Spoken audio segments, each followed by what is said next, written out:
Again, with breaking news, the Continental United Airline merger is going to cause drastic change at Cleveland Hopkins Airport. It will also include some major job cuts. News Channel 5's Stephanie Ramirez has the latest from the Breaking News Center. Steph, how bad are we talking?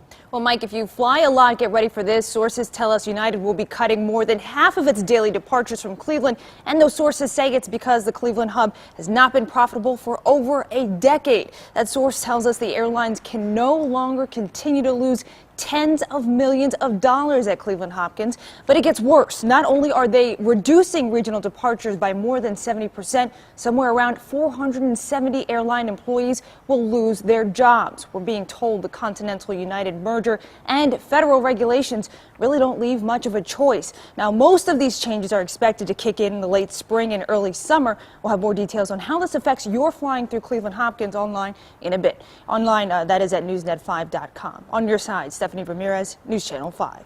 Thank you, Stephanie. And happening now, this is a live picture from here in Cleveland. We're getting a break from the deep freeze, at least for a while here in Northeast Ohio. Temperatures topped 40 degrees at some locations around the region today. So how long will this warm up last? I know a guy with the answer. Meteorologist Jason Nicholas is here. Let's check in with him. As you would expect, it's not going to last that much longer, Michael. In fact, temperatures were in the 50s down through Dover, New Philly. Temperatures in the 60s across southwest Ohio and into southeast Ohio. Right now, we're in the upper 30s and lower 40s, but everything we're seeing currently is rain. And I do expect that to continue to be the case. So out and about this evening, you should be okay. We're just talking about rain, but again, watch out for some ponding on the roadways as some bands of heavier wet weather have moved in here throughout the afternoon and evening hours. Sandusky to Tiffany to Toledo. That still is rain. Notice the change over to snow. It's snowing right now outside of Detroit through southern sections of Michigan over towards Chicago. This is all snow. So our rain snow line is right now at Fort Wayne. I would expect that to continue to get closer, and probably by the midnight hour, we'll start to transition into more of a light snowfall pattern as cold air does move in. Notice the temperatures, as I mentioned, down into Charleston, West Virginia. It's like springtime there, 65 degrees. Take a look at our hour-by-hour forecast. Notice our icons do change here a little bit. This is for the most part rain. Then we get some snow mixing in, especially through the overnight. Temperatures will fall off from the lower 40s into the lower 30s by tomorrow morning.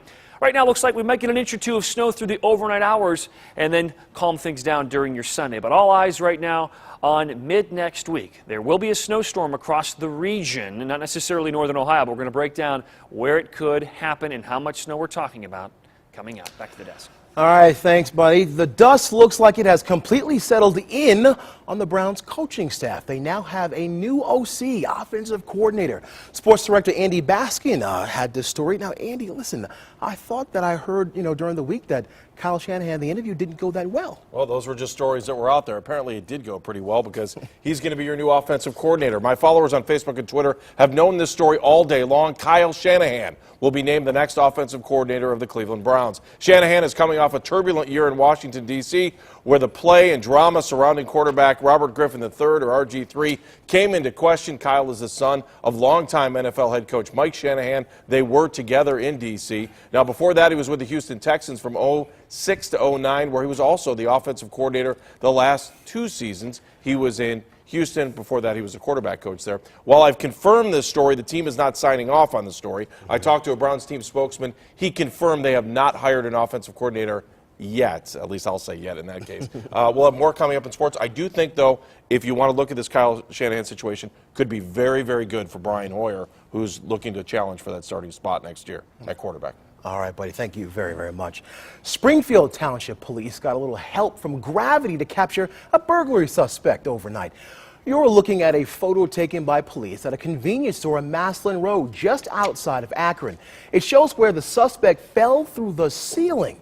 Police say the man was trying to break into the store when the ceiling gave way. Now, once inside, the alleged burglar couldn't figure out how to get out. Well, police took him into custody when they answered an alarm call. The suspect is in the Summit County Jail tonight. An apartment owner behind bars facing charges in the deaths of 2 Toledo firefighters killed while battling a blaze Sunday. Police have charged Ray Irabob with 2 counts of aggravated murder and arson.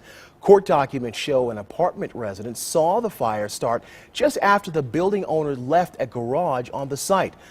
42-year-old Stephen Mashinsky and 31-year-old James Dickman died in the fire. A memorial to honor them drew thousands of people. Firefighters from all over the country went to show their support.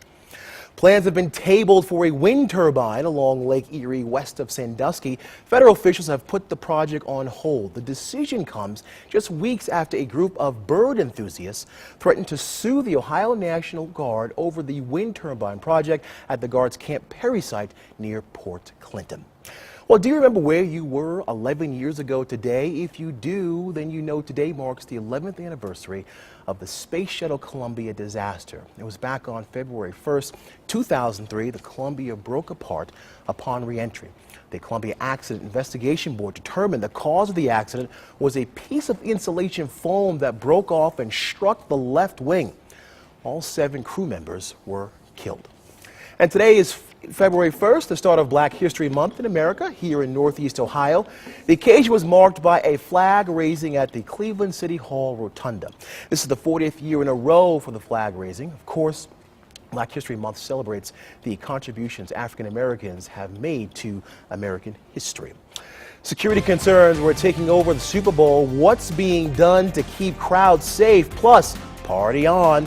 What you may not have considered when planning your Super Bowl party. We'll fill you in on how much it could cost you. Plus, wings over Ohio, while you don't have to pay as much for them as you did last year. Plus, some fantastic wing recipes, sure to be a success at your Super Bowl party.